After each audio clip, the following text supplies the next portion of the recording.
Salam sejahtera untuk kita semua. Pelajaran Sekolah Sahabat dengan tema utama 3 Pekabaran Kosmis. Pelajaran ke-8, Sabat dan Akhir. Rabu 17 Mei, Penciptaan, Hari Sabat dan Akhir Zaman. Pertentangan besar yang dimulai di surga ribuan tahun yang lalu adalah mengenai pertanyaan tentang otoritas Tuhan. Tantangannya tetap sama sekarang ini juga.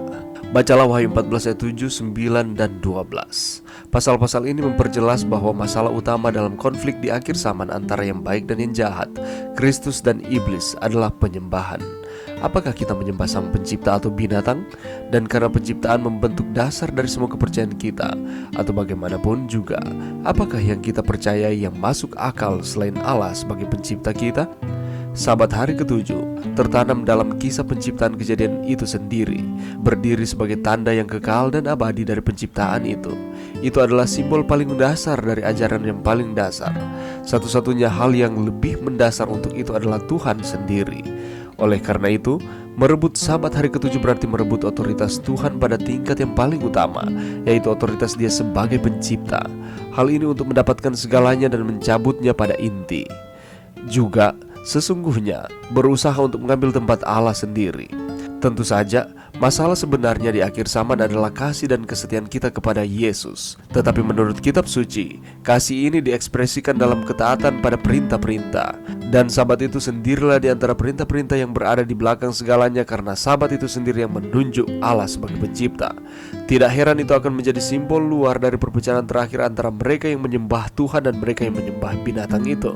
Mempertimbangkan betapa prinsip dan mendasarnya hari sabat bagi segala sesuatu yang lain, sulit untuk melihat bagaimana masalah terakhir dari penyembahan kepada sang pencipta bisa mengenai hal lain.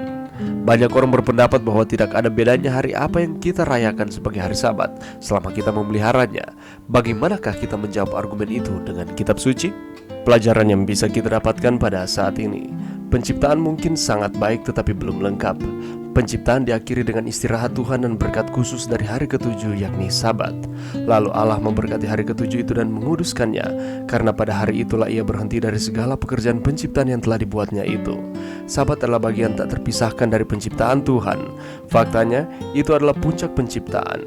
Tuhan menjadikan istirahat dan menciptakan ruang bagi komunitas di mana umat manusia dapat menghentikan kegiatan sehari-hari mereka dan beristirahat berdampingan dengan pencipta mereka.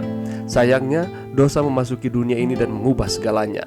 Tidak ada lagi persekutuan langsung dengan Allah. Sebaliknya, kelahiran yang menyakitkan, kerja keras, hubungan yang rapuh dan tidak berfungsi dengan baik, dan terus-menerus celaka yang tiada henti yang kita semua tahu dengan baik karena kehidupan di dunia yang berdosa ini. Dan tetap, bahkan di tengah-tengah semua ini, hari sabat Tuhan tetap ada, simbol abadi dari penciptaan kita dan juga harapan dan janji penciptaan kita kembali. Jika mereka membutuhkan sabat istirahat sebelum dosa, apalagi kita setelah itu? Jika Adam dan Hawa membutuhkan sabat istirahat sebelum dosa, apalagi kita yang hidup pada saat ini di akhir zaman ini? Bertahun-tahun kemudian, ketika Allah membebaskan anak-anaknya dari perbudakan di Mesir, Dia mengingatkan mereka lagi akan hari istimewa ini. Dengan perintah ini, Allah memanggil kita untuk mengingat asal-usul kita. Bertentangan dengan apa yang diyakini banyak orang, kita bukanlah produk kebetulan dari kekuatan-kekuatan yang tanpa perasaan, tidak peduli, dan buta. Sebaliknya, kita adalah makhluk yang diciptakan menurut gambar Allah. Kita diciptakan untuk berbagai persekutuan dengan Tuhan. Tidak peduli bahwa orang Israel telah diperlakukan seperti budak dengan sedikit nilai.